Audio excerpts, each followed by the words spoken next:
Tes, tes. Ya, Assalamualaikum warahmatullahi wabarakatuh. Waalaikumsalam warahmatullahi wabarakatuh.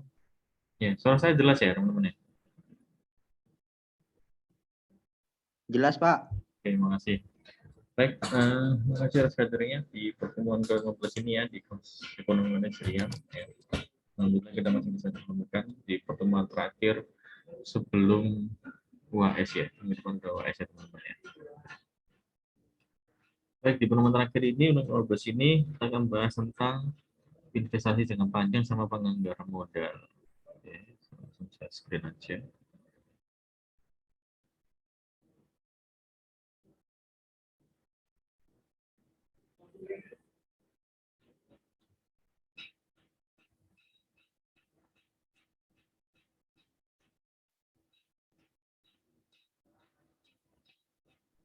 Di layar sudah terlihat belum ya materinya? Udah, Pak. Ya, setelah belum Sampun, Pak. sudah, oke. Oke, bismillahirrahmanirrahim. Investasi panjang sama penganggaran modal. Jadi keputusan perusahaan untuk menginvestasikan secara jangka panjang kemodalannya itu dilihat dari yang pertama, kita mulai dari tinjauan dari penganggaran modal. Ya. Penganggaran modal itu sendiri itu mengacu pada proses perencanaan atau planning yang akan menghasilkan penerimaan atau pengembalian sepanjang beberapa tahun. Jadi pengeluaran itu diperlukan dengan tingkat pengembalian. Ya. Jadi investment rate of return. Jadi, penganggaran modal menerapkan prinsip hukum bahwa perusahaan harus dapat memproduksi atau melakukan aktivitas hingga MR sampai dengan MC. Ya. Marginal revenue sama dengan marginal cost. Ya. Penerimaan marginal atau penerimaan rata-rata sama dengan biaya rata-rata juga. Ya. Ada yang dikeluarkan, ada yang masuk. Gitu ya. Prinsip MR sama dengan MC ini mengimplikasikan bahwa perusahaan harus mengambil proyek investasi tambahan sampai dengan pengembalian margin sama dengan biaya marginal. MC ya. Jadi klasifikasi proyek investasi yang dapat dilakukan seperti contohnya yang pertama penukaran peralatan yang enggak tua ke peralatan yang lebih baru, terus penghematan biaya dengan menjadi peralatan yang basisnya pada cost effectiveness. Terus yang ketiga, ekspansi atau perluasan dengan menambah fasilitas yang ada. Ekspansi dengan produk baru. Terus yang kelima, terkait dengan regulasi pemerintah yang memerlukan penyesuaian, misalnya masalah polusi, AMDAL, dampak lingkungan, dan sebagainya.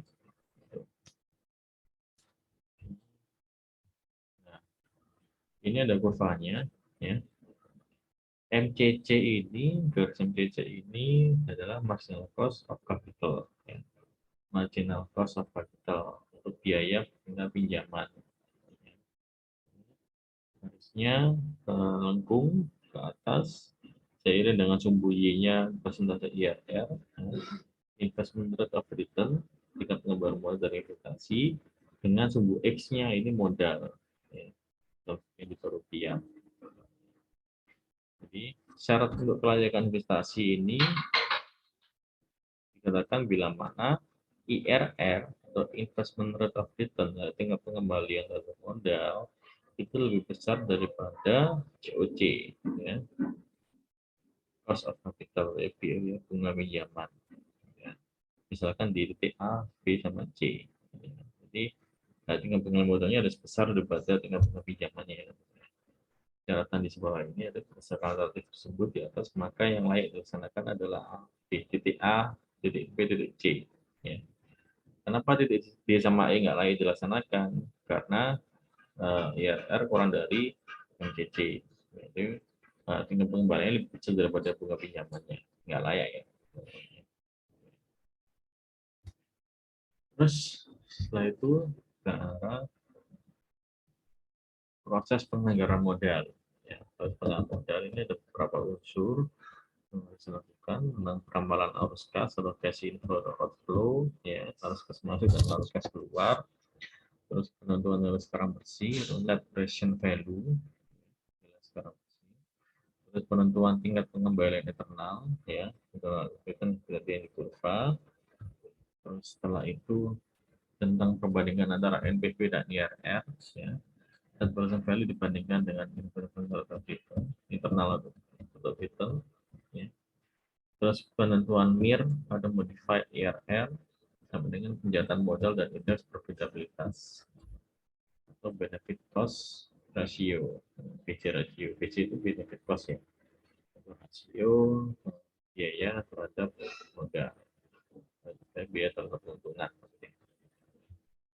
Ini keuntungan semua ini nanti kalian pelajari di manajemen keuangan, ya. Ini cuma reviewnya aja. Oke, tentang kejahatan modal dan indeks profitabilitas atau PI, Profitability Index. Dalam strategi proyek yang saling membedakan, yaitu NPV, ya, dan percent value dan IRR, internal capital, bisa menghasilkan sinyal yang bertolak belakang. Maksudnya ini adalah jika terjadi maka keputusan ditetapkan pada NPV, tetap berpatokan pada NPV, ya, jika adanya proyek. Jadi dalam kasus kejahatan modal atau modal terbatas sehingga perusahaan nggak dapat mengambil semua proyek yang lain secara NPV, maka perusahaan harus memilih proyek yang menghasilkan indeks profitabilitas atau PI, Profitability Index, indeks keuntungan, atau benefit cost ratio yang tinggi, rasio biaya terhadap keuntungan yang tinggi. Jadi tetap berpatokan pada laba, ya, laba yang tinggi juga setiap proyek. Ini PI atau BC ratio, Profitability Index atau benefit cost ratio, ini menggambarkan rasio tingkat profit terhadap tingkat setiap rupiah biaya yang diinvestasikan. Di rasio tingkat modal yang dibandingkan dengan rasio tingkat keuntungan yang dibandingkan dengan setiap biaya yang dikeluarkan. Nah, terkait dengan biaya modal itu sendiri, ya, dua biaya sumber internal dan biaya sumber eksternal.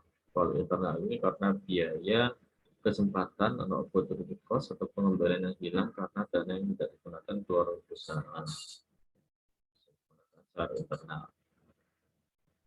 Terus biaya sumber eksternal ini tingkat pengembalian terendah yang diminta oleh yang pinjaman, pemegang saham, yang meminjamkan atau menginvestasikan dana mereka sendiri. Kalau biaya utang, cost of debt, ini A sama dengan R dikalikan 1 min T. R ini apa? R ini ini ya, tingkat suku bunga, ya. Dan T ini pajak. Ya. Misalkan perusahaan minjam dengan bunga 12% dengan pajak pasar 40%. COD, ya. COD ini cost of debt, ya. Biaya utangnya sama dengan R-nya 12,5% dikalikan 1 min T, 1 min pajaknya ini 40%. Jadi 0,40 sama dengan 7,5%. Ya. Ya, utangnya di 7,5%, marginnya rata-rata. Bunga yang dibayarkan dapat dikurangkan dari laba yang kena pajak.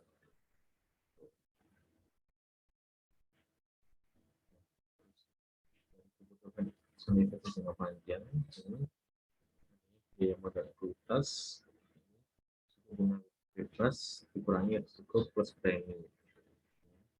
K sama dengan K ini biaya modal ekuitas sama dengan RF plus RP. RF ini suku bunga bebas plus RP, suku bunga risiko plus premi.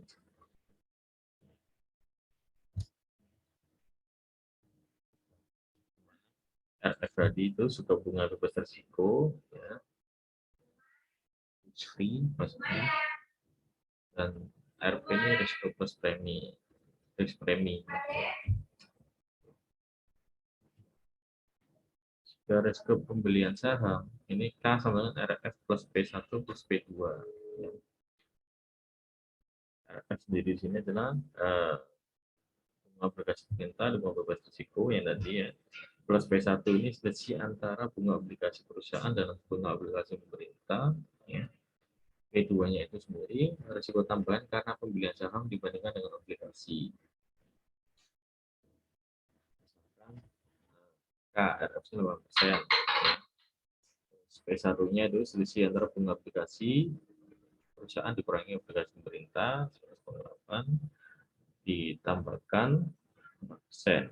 P2-nya 4% estimasinya. Itu risiko tambahan karena mobil saham dibandingkan dengan obligasi. Biasanya antara 4 sampai 10%, 4 sampai 6% ya, teman-teman ya. Tambahkan 4%, tambahkan 4%, sama dengan 15%. Biaya modal ekuitasnya. Jadi risiko pembelian saham tadi. Nah, ini lanjut dengan keputusan biaya modal ekuitas dari model penilaian dividen. Ya. Pertama, nilai sekarang saham atau tingkat pengembalian dividen investor atau dilambangkan dengan K kecil E kecil sama dividen per saham D besar. Nilai sekarang saham sama jumlah dari dividen per saham dibandingkan dengan 1 plus KE yaitu dan pengembalian dividen investor pangkat T persen.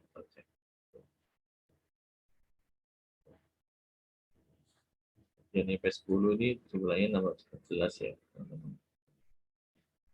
Asumsi dividen konstan per tahun, maka nilai sekarang saham adalah P sama dengan D per KE.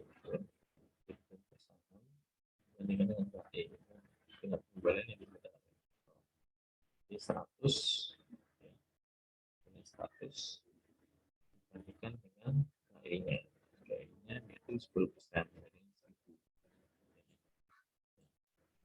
Yang ketiga, jika dividen diperkirakan meningkat dari waktu ke waktu atau G, maka sama pengembangannya adalah P sama dengan D ya, dividen per saham dibandingkan dengan KE tingkat pengembalian dividen investor dikalikan dengan G kecil ya. G kecil itu dividen bening growth ya, peningkatan dividen dari waktu. 100 dibandingkan 10% kurangi nilainya G-nya 2%, 1,50. Dengan mengubah persama 3 tadi, mendapatkan biaya modal saham sama dengan D per P plus G, 100 ya, dibandingkan dengan 150 yang dari hasilnya dari poin 3 tadi plus 2%. B-nya 2%. Kemudian plus 2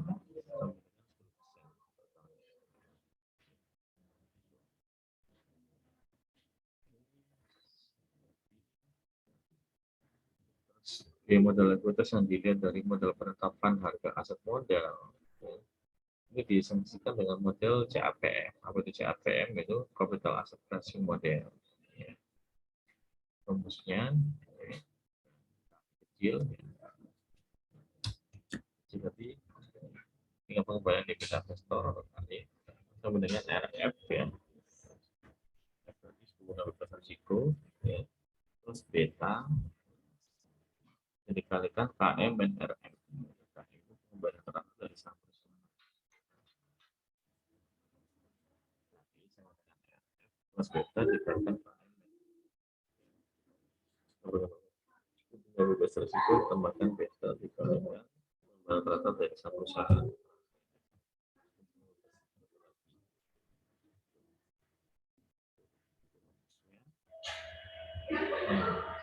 Terus kalau biaya modal tertimbang ini adalah biaya modal gabungan ya, kosong kapital dengan memperhatikan bentuk kapital total atau pemodal dengan komposisi utangnya 60% dan 50%, modalnya 40%, jadi 40% ya. Pesannya biaya modal utang dan biaya modal ekuitasnya. Biaya modal gabungan composite cost of capital ini artinya WD kali KT plus WE kali KI ya. Dengan catatan bunga pinjaman yang bersifat fleksibel itu yang bersifat murah, pajak yang bersifat murah atau 50% telah ditetapkan dari pajak sebagaimana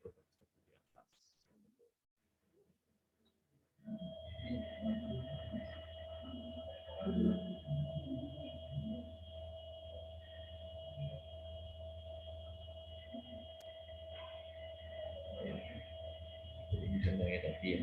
Kalau taxable itu maksudnya adalah biaya ya, apalagi yang lebih lengkapnya taxable expense ya, biaya untuk mendapatkan, menagih dan memelihara penghasilan yang dapat dikurangkan atas penghasilan karena pajak. Itu biaya itu juga dikurangkan wajib pajak untuk mengetahui besaran penghasilan netonya berapa berdasarkan perhitungan PPh atau penghasilan. Terus ini ada ngaji ulang atau review proyek investasi setelah implementasi. Ini adalah ini itu menyangkut perbandingan antara arus kas yang aktual dan pengembalian dengan arus kas yang diperkirakan, itu diestimasi. Arus kas yang aktual berapa itu direview atau dibandingkan. Kita penjelasan bila mana terjadi penyimpangan atau error. Tersebut sudah dapat dihindari karena kejadian atau ketidakpastian yang dapat diramalkan pada saat memproseskan arus kas. Ini nggak tahu kejadian apa nih, kejadian force major atau apa. Jadi menulis arus kas dari awal, membicarakan arus kas dari awal. Terus review tersebut harus digunakan secara berhati-hati agar tidak dapat menurunkan keputusan yang bersifat tapi potensi mengakibatkan tetap banyak dapat melakukan kebaikan dan menurunkan keputusan yang bersifat. Nah, tentang biaya modal dan saing internasional, perbedaan biaya modal antara negara yang memiliki jasa negara itu karena harga yang ditawarkan ya lebih mahal bagi akibat menanggung biaya modal yang tinggi dan inflasi. Misalkan sejak tahun dulu sudah lama tahun 2004 kebutuhan di US lebih tinggi dari Jepang, dan periode ini sangat merugikan daya saing internasional di US karena di Amerika kebutuhannya lebih tinggi walaupun motor lain bisa turun mengaruhi. Ini tidak pertama kali tingkat suku bunga ya. Tingginya tingkat suku bunga di Amerika tersebut karena permintaan pinjaman yang relatif lebih tinggi di Amerika dibandingkan dengan Jepang, sehingga nggak mengejutkan jika tingkat bunga lebih tinggi di Amerika. Permintaan pinjaman di Amerika dari orang-orang itu lebih tinggi, lebih banyak yang meminjam dari perusahaan-perusahaannya. Oke, sekian materi dari investasi dan modal. Ada yang ditanyakan?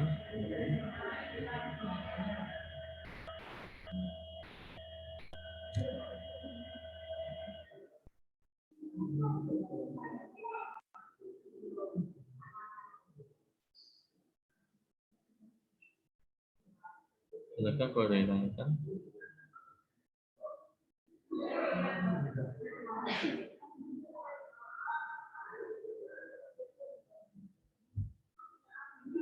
Tadi tentang perhitungan tadi lebih lanjut di ini ya,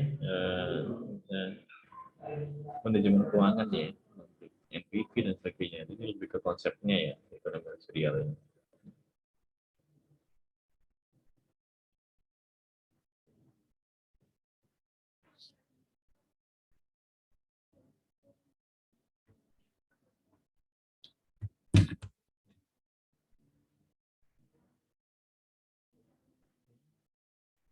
Mas Bayu, mau ditanyakan?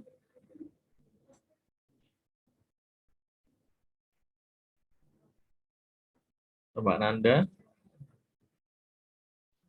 Mas Ahmad Firdausi,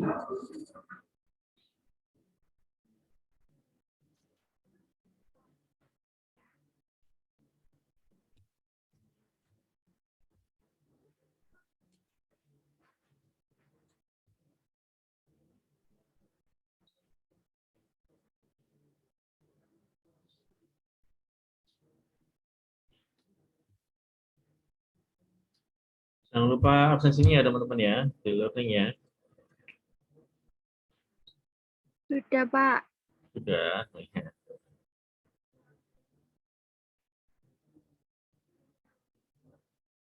Habis ini saya mau menjelaskan tentang UAS-nya ya, teman-teman ya.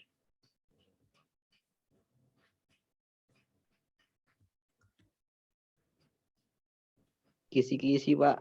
Iya, setelah sabar, Mas. Sukanya gisi-gisi aja terakhirnya. Ayo, ada naikan nggak materi ini? Kalau nggak saya lanjut ke ini penjelasan UAS.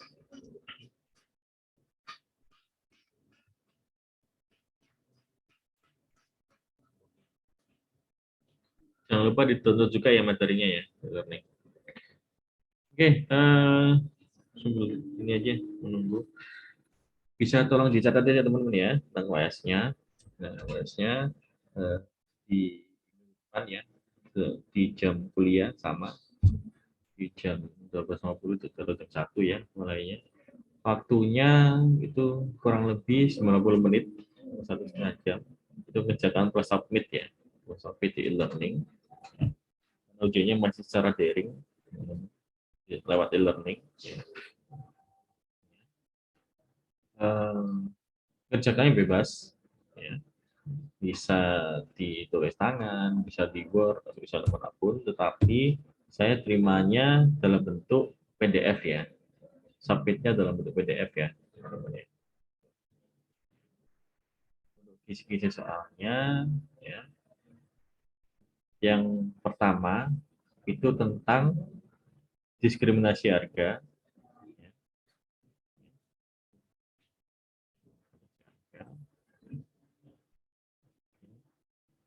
Yang kedua itu tentang praktek penentuan harga.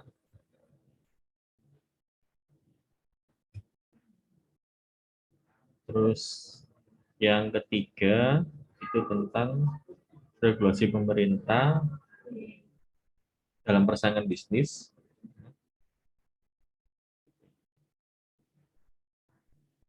Terus yang keempat tentang regulasi dalam fasilitas umum, ya, yang pernah dijelaskan juga.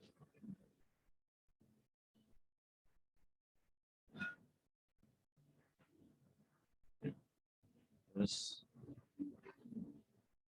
yang kelima itu tentang pengelenggaraan modal. Ya, seperti ini.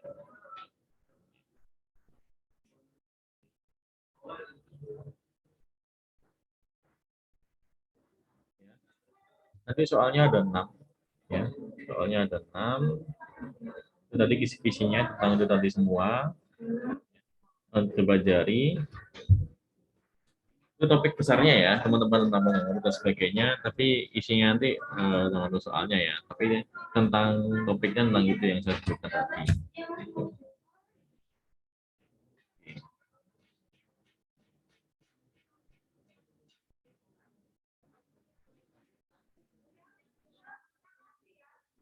Ya. Gimana? Ada yang naikkan tentang UAS-nya?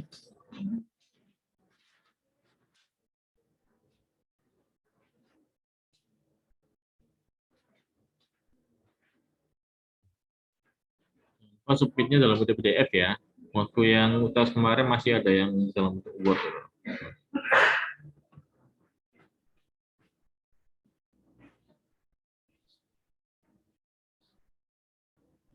Saya harapkan bisa menyelesaikan semua dengan tepat waktu.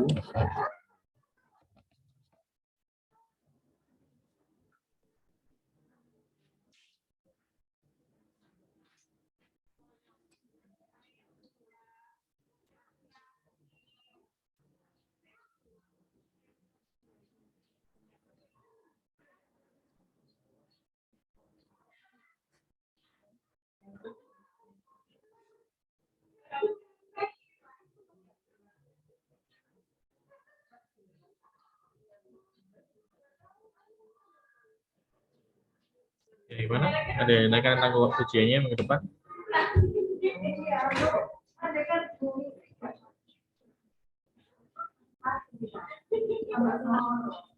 Jelas ya? Sudah jelas. Oke.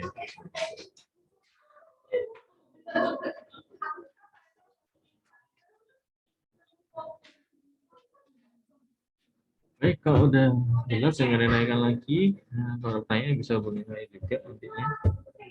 Kalau udah naikkan lagi, saya kirim dulu untuk kuliah kali ini. Ya. Terima kasih sudah memberikan kuliah dari awal sampai akhir. Mohon maaf kalau ada salah kata sama saya mengajar. Ya. teman-teman. Ya, saya akhiri dulu. Ya.